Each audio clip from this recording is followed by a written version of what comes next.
Now I would like to open the floor. We've got maybe about 10 minutes or so to have some frank discussions, reflections, questions to the panelists. So I open the floor if anyone would like and put the question forward.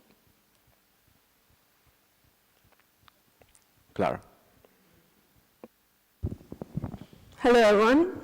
Just present myself briefly. So I'm Clara T. I'm from Italy.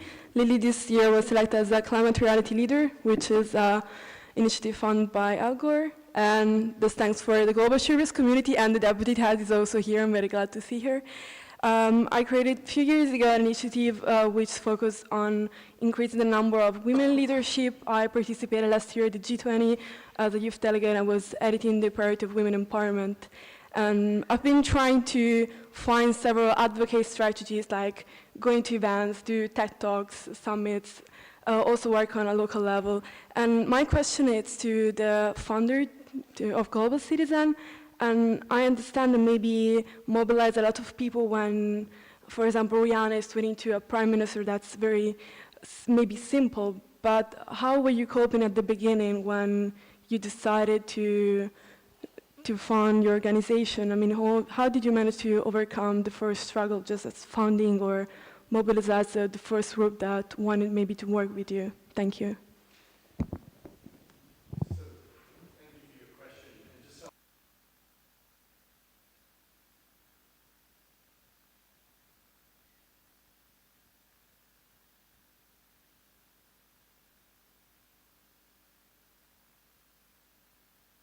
There we go. So in the early days, I mean, we were really started in 2000 so 2006 was the Make Poverty History concert, but I'd say the start of Global Citizen, this is my wife Daniela, by the way, so you should meet her, but we moved to New York together in 2011. And the first Global Citizen Festival was in 2012, September. And we, to be honest, we started very small. We started in a broom closet on Lafayette Street in New York City with no finances, just a big vision and no way to get it off the ground. It's good to see Vanessa here, because Vanessa was one of the first people I met when I was in New York all those years ago. But when we first started, there was no financing. We just hosted a series of small dinners in the hope that we could try to rally support. But there's this idea that, particularly I found in New York City, where we live now, that unless you've made it in New York, you haven't really made it. And so the challenge we found is we'd done all this stuff in Australia.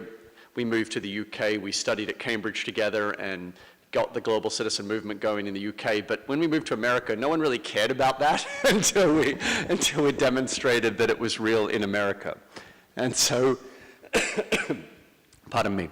And so the way we got started was hosting these small dinners, and we were fairly unequivocating about what the ambition was. We weren't, we were very afraid to fail, and we almost did on multiple occasions, but we never said that we were going to do like a second-rate Global Citizen. So people were often pushing us to take the festival from Central Park, which is ridiculously expensive because it's got union fees and everything like that, to New Jersey, to a smaller stadium where we could do it for half the cost. And we said, there's no way we're going to go, because if we're trying to do something historic, we have to choose the most historic venue in the world that no one had done since Simon and Garfunkel on the Great Lawn back in 1981. And so it was incredibly hard. I won't lie, there were many nights where we didn't sleep, many nights where, and I hate to say this because I hate, but even one night when I was in tears, I was so scared that it was all going to fall apart. And we were $1.5 million short and no headliner. This is year one of the festival. And I do believe in miracles. I'm myself a Christian, so I can say proudly that I do believe in miracles. And I'll tell you the miracle that happened to us. We were literally a month from the first festival, no headliner, $1.5 million short. I got a phone call, and I was praying the night before. I got a phone call, and it was Sumner Redstone, who founded Viacom. And he said, Hugh, will you come and meet with me? So I drove over to his house in Los Angeles.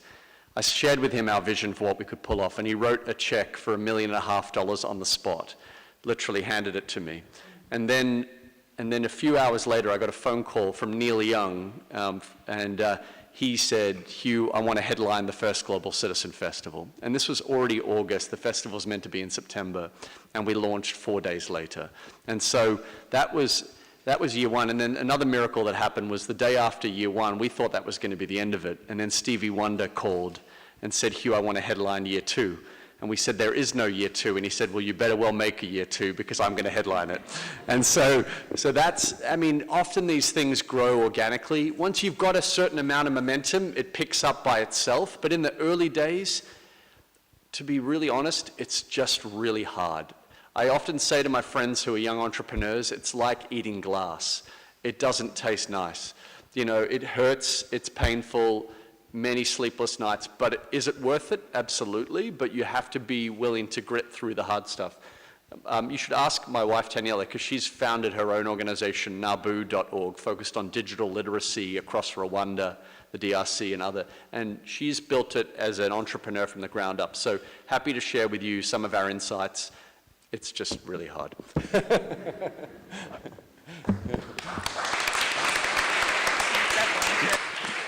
Thank you very much. Thank you very much. And obviously, haven't had the amount of pressure that I imagine is there with organizing such a massive conference. But I think it is a really important lesson that yes, it is hard, but it is absolutely worth it. And I think that's I think one of the most critical messages that we can have here and share together. Are there any other comments or questions?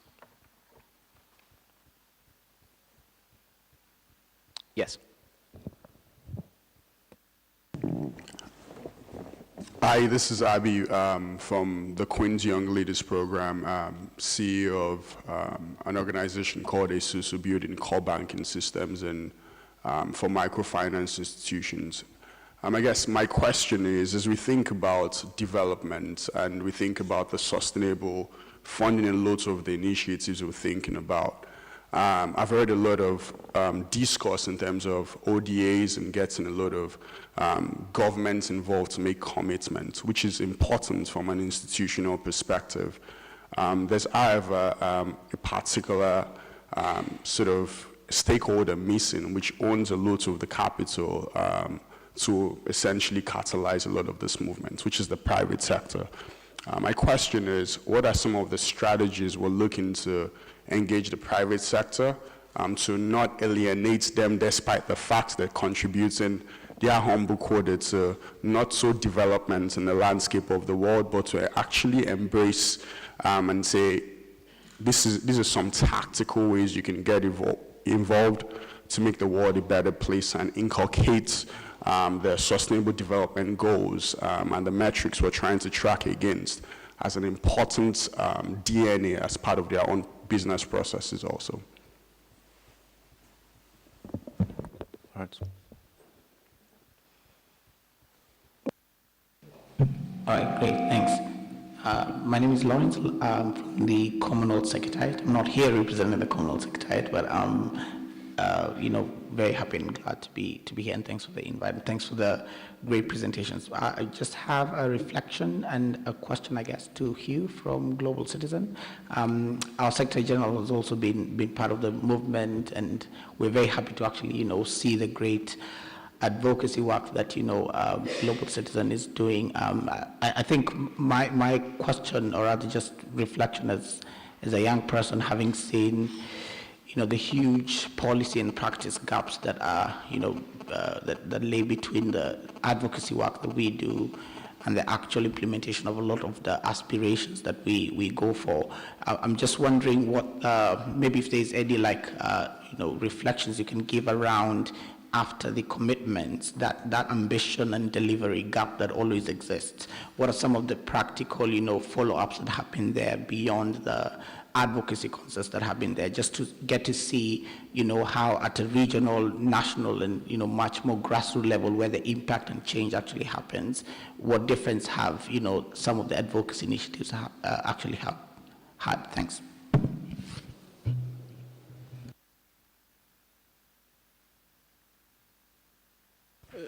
And I think we should also, Sam, do you want to address your colleague's question around the private sector as well? Okay, I'll answer this question first and then maybe we'll go to that. So in terms of measuring impact and providing long-term accountability, a couple of years ago, Global Citizen decided that because as the platform had grown to a certain size, we wanted to make sure that the heads of state that were announcing things on our stage, to Jeff's point earlier, weren't just doing so for the fanfare and the photo shoot, but were actually held accountable in the long term.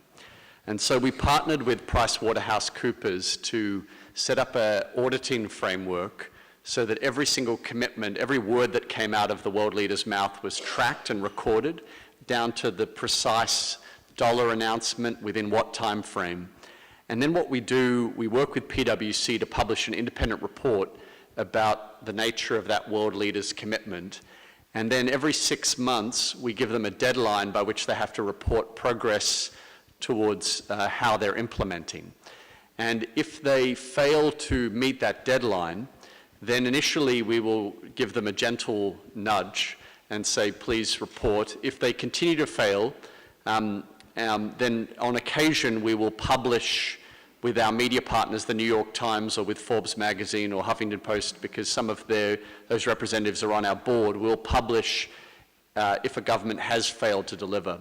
Fortunately, I'm pleased to report out of 286 commitments that have been made on Global Citizen stages, only 3 have ever been abandoned. 1 was due to a tsunami, 1 was due to a coup, and 1 was due to a changing government in my country, Australia, which seems to happen all the time right now. But the point I'm making is that world leaders do respond to both the carrot and the stick, and we've used the stick effectively. Generally, you don't need to use a stick publicly. Generally, just the private conversation of saying that you will publish the report in the New York Times is enough for them to move, and they'll move very quickly. As for implementation, I mean, one great example is polio eradication. We were one of the first organizations to focus on polio eradication before it was cool. We did so in 2011. We actually hosted John Legend at the Commonwealth Heads of Government meeting in Perth, Australia, and secured $118 million in commitments on stage that Bill Gates matched. That was well before everyone was talking about polio, because it's only been in recent years that polio has become a thing.